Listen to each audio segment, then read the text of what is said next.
Scott Ritter. La contraofensiva ucraniana choca contra un muro defensivo. En el transcurso de los últimos días, Ucrania ha lanzado 2 de sus brigadas mecanizadas mejor entrenadas y mejor equipadas a operaciones ofensivas contra los defensores rusos atrincherados en la región de Zaporozhye, de las líneas del frente. Estas 2 brigadas habían sido cuidadosamente seleccionadas para este trabajo, habiendo sido equipadas con modernos tanques y vehículos de combate de infantería occidentales, apoyadas por artillería suministrada por Occidente y utilizando tácticas específicas de la Organización del Tratado del Atlántico Norte, OTAN, moldeadas por la inteligencia y la planificación operativa de esta alianza. En resumen, estas 2 brigadas representaban una capacidad de nivel superior de la OTAN, el epítome del nexo entre Ucrania y Occidente en su guerra en curso para destruir Rusia. Y fallaron. A medida que el mundo se enfrenta a las imágenes de los vehículos de combate de infantería M2 Brady, de fabricación estadounidense, destruidos y los tanques Leopard 2A6, fabricados en Alemania, abandonados e incendiados en la estepa ucraniana, la dura verdad sobre la inutilidad de su principal objetivo, la derrota estratégica de Rusia, está empezando a asimilarse. Sin embargo, la realidad es que Ucrania nunca iba a lograr su objetivo de atravesar las defensas rusas para cortar el puente terrestre que conecta Crimea con Rusia. Este fue un pensamiento ilusorio promulgado por los partidarios occidentales de Ucrania para motivar a los ucranianos a cometer el equivalente de un suicidio masivo para infligir bajas entre los defensores rusos. La esperanza occidental era que Rusia se desmoralizara por estas bajas y aceptara un fin negociado del conflicto en términos aceptables tanto para Ucrania como para sus aliados occidentales. Hasta ahora, Kiev y sus aliados occidentales han fracasado.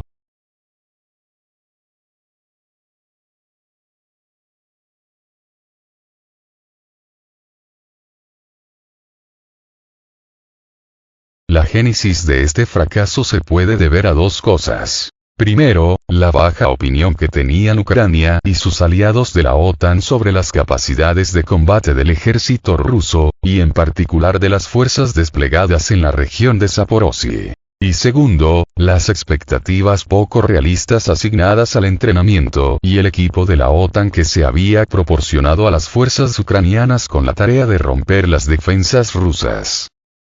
El área seleccionada por Ucrania y sus socios de la OTAN como el foco del esfuerzo para la contraofensiva estuvo en manos de la 42ª División de Fusileros Motorizados de la Guardia, parte del 58º Ejército de Armas Combinadas.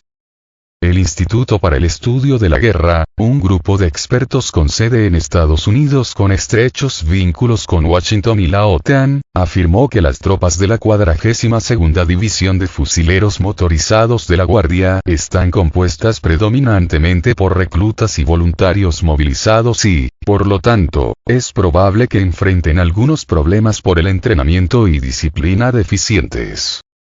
Además, señalaron que al menos uno de los regimientos subordinados, el 70º Regimiento de Fusileros Motorizados, adoleció por tener un desempeño deficiente durante las fases iniciales de la operación militar especial en 2022. Por lo tanto, es razonable creer que los planificadores militares de la OTAN y Ucrania, utilizando evaluaciones de inteligencia que destacaron las debilidades de mando y control percibidas y la presunta baja moral entre las fuerzas rusas, combinadas con un desempeño anterior deficiente, creían que las defensas rusas en el sector de Zaporozhye encabezadas por la 42ª División de Fusileros Motorizados de la Guardia, colapsarían bajo el peso de un asalto al estilo de la OTAN, lo que permitiría a las fuerzas ucranianas penetrar profundamente en las defensas rusas. Si bien los combates en Zaporozhye aún no han terminado, los resultados iniciales en el campo de batalla muestran que, contrariamente a las expectativas de Ucrania y sus socios de la OTAN, los hombres de la 42ª División de Fusileros Motorizados de la Guardia realizaron sus tareas de manera profesional, derrotando contundentemente el asalto ucraniano efectivo. Se ha señalado que el 70º Regimiento de Fusileros Motorizados se desempeñó muy bien en circunstancias difíciles. Lo mismo puede decirse del 291º Regimiento de Fusileros Motorizados y del 71º Regimiento de Fusileros Motorizados, junto con soldados de fuerzas especiales de la 22ª Brigada Spetsnaz. Los analistas del Instituto para el Estudio de la Guerra, al evaluar los éxitos iniciales de los defensores rusos, señalaron que las fuerzas rusas parecen haber ejecutado su doctrina defensiva táctica formal en respuesta a los ataques ucranianos.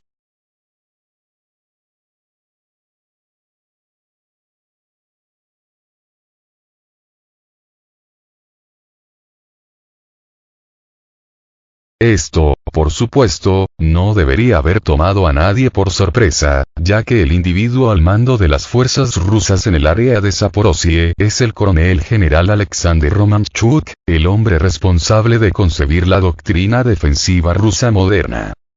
En abril de 2023, el experto en defensa, quien en ese momento se desempeñaba como rector de la Academia de Armas Combinadas de las Fuerzas Armadas de la Federación Rusa, el equivalente de la Escuela de Comando y Estado Mayor del Ejército de los Estados Unidos en Fort Leavenworth, fue coautor de un artículo titulado Perspectivas para mejorar la eficiencia de las operaciones defensivas del ejército.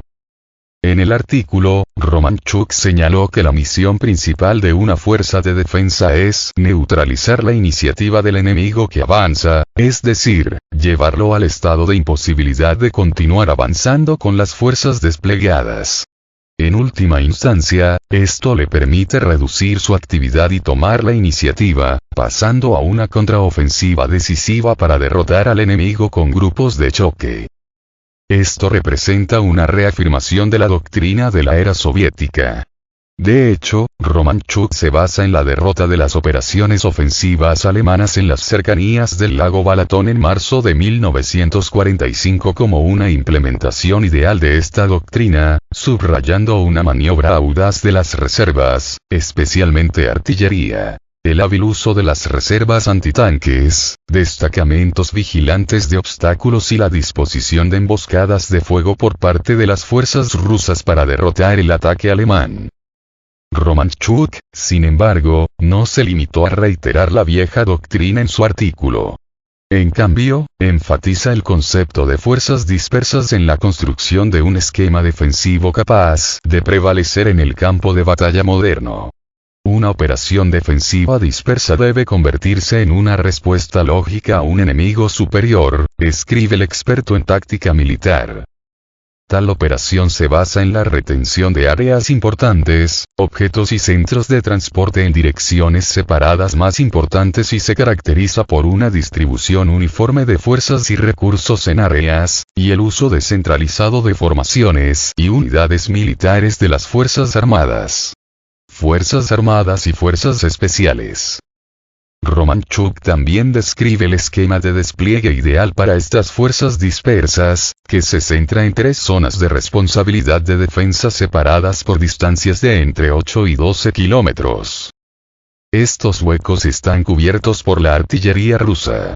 La primera zona es la de cobertura, cuya tarea es definir los ejes principales del avance del enemigo. La siguiente zona es la línea principal de defensa, que está diseñada para detener los ataques enemigos utilizando cinturones de obstáculos y potencia de fuego, artillería y ataques aéreos.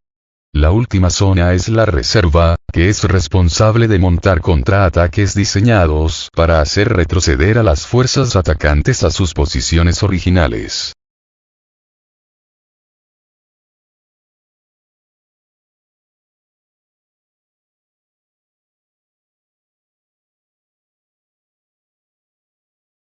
Esta doctrina fue el modelo para el esquema defensivo ruso empleado en Zaporozhye. De hecho, Romanchuk fue retirado de su puesto de profesor en la Academia de Armas Combinadas y puesto al mando de dicho sector. En otras palabras, el lugar elegido por la OTAN y la inteligencia ucraniana como el punto débil en el esquema defensivo ruso fue diseñado por el principal especialista ruso en combate defensivo y puesto bajo su mando directo. La OTAN y Ucrania apostaron a que Rusia carecía de la capacidad militar para implementar con éxito su propia doctrina militar, creyendo que los estados mayores de mando rusos no contaban con las comunicaciones necesarias para coordinar las operaciones complejas necesarias para aplicar su estrategia, y que las fuerzas rusas, especialmente las que se movilizaron recientemente, carecían tanto del entrenamiento como de la moral necesarios para desempeñarse bien en condiciones de combate estresantes. Estaban equivocados en ambos aspectos. La evaluación deficiente de la OTAN y Ucrania de la capacidad militar rusa reflejó sus propias evaluaciones exageradas de las unidades ucranianas encargadas de atacar las defensas rusas en Zaporozhye, a saber, las brigadas mecanizadas 33 y 47. Ambas unidades recibieron equipos modernos de la OTAN, incluidos tanques Leopard, el 33, y vehículos de combate de infantería Brady, el 47.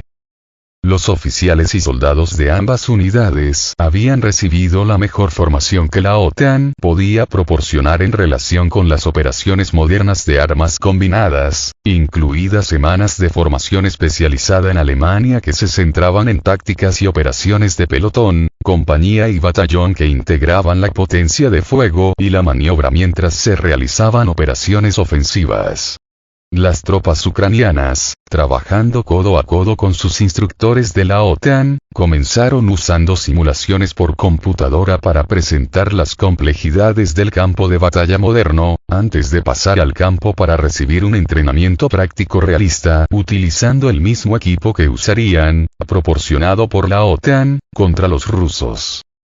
Los expertos estadounidenses, como Mark Ertling, un general retirado del ejército de Estados Unidos, creían que la combinación de equipo militar occidental avanzado y tácticas superiores al estilo de la OTAN permitiría que los equipos emergentes de armas combinadas de Ucrania realicen maniobras de alto ritmo capaces de abrumar a los defensores rusos en Ucrania.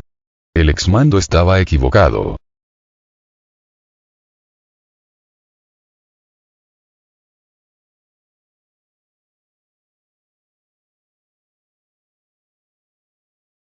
Ertling y sus hermanos de la OTAN en servicio activo habrían hecho bien en escuchar las palabras del general Christopher Cavoli, comandante supremo aliado de la OTAN en Europa, cuando dijo ante una conferencia de defensa sueca en enero pasado que la escala del conflicto ruso-ucraniano está fuera de proporción con todo nuestro pensamiento reciente.